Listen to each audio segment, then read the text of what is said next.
Welcome to walks wine, आवाज और अल्फाज का नशा। और आप सुन रहे हैं तेरी मेरी कहानी।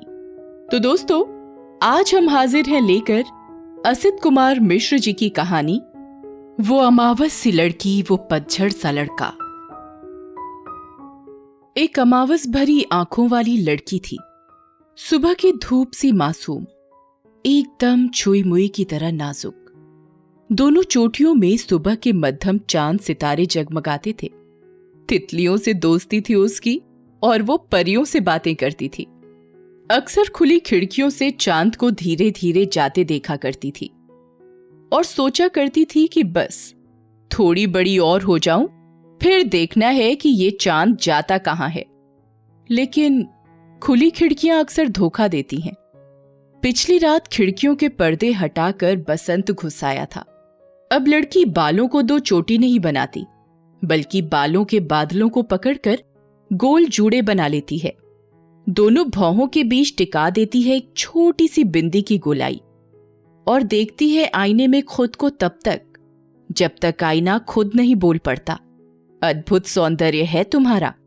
इसी बीच एक लड़का भी था, कहीं पतझड़ की तरह उदास आंखों वाला, जैसे किसी दार्शनिक के अधूरे रह गए ग्रंथों की वीरान पांडुलिपियां, जैसे सूख चुकी नदी की दरारों से झांकते कुछ बेरंग से तिनके। दोनों किसी लाइब्रेरी में अपनी अपनी किताबों के साथ बैठे थे। तभी लड़की ने कहा, सुनो। लड़के ने किताब में खोए हुए ही कहा, लड़की शब्दों से बातों के सिलसिले बना नहीं पाई। नहीं, कुछ नहीं।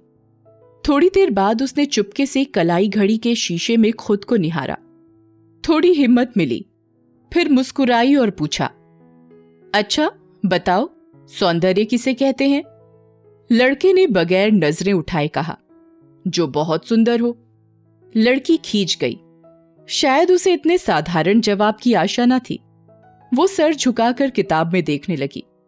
उसे समझ में नहीं आ रहा था कि पतझड़ से बसंत की बात कैसे की जाए। बहुत देर तक दांतों में दबाए पेंसिल को काटती रही, फिर फूलों सी हंसी के साथ पूछा, बताओ ना, संयोग किसे कहते हैं? पतझड़ के सूखे पत्तों में जैसे हलचल हुई। वियोग के अभाव को संयोग कहते हैं। लड़की ने सोचा भी नहीं था कि इस कोमल सवाल का ऐसा भी जवाब हो सकता है। अमावस भरी आंखों में बदरी भर आई थी। सब कुछ जैसे धुंधला सा दिखने लगा था।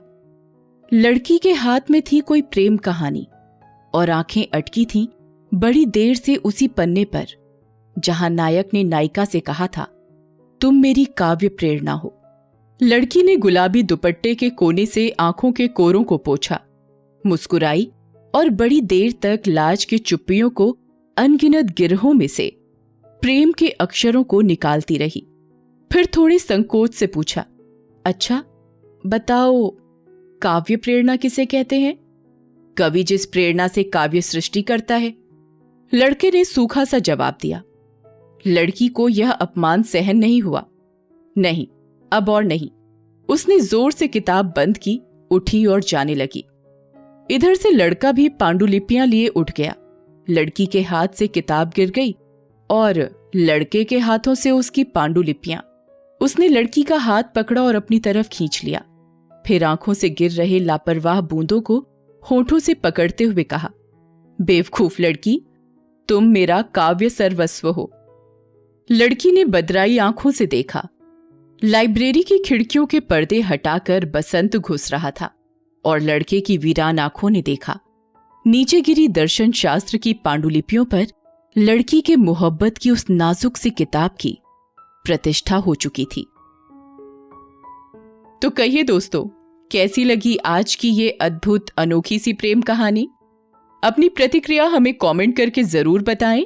और हां दोस्तों, अगर आप हम तक अपनी कोई बात पहुंचाना चाहते हैं, कोई कविता पाठ करना चाहते हैं या हम तक कोई कहानी पहुंचाना चाहते हैं, तो आप हमें मेल कर सकते हैं voxwine9@gmail.com पर। हमें इंतजार रहेगा। जल्द मुलाकात होगी एक नई कहानी के साथ। कहां? सिर्फ और सिर्फ वॉक्स वाइन पर। वॉक्स वाइन, आवाज और अल्फाज का नशा।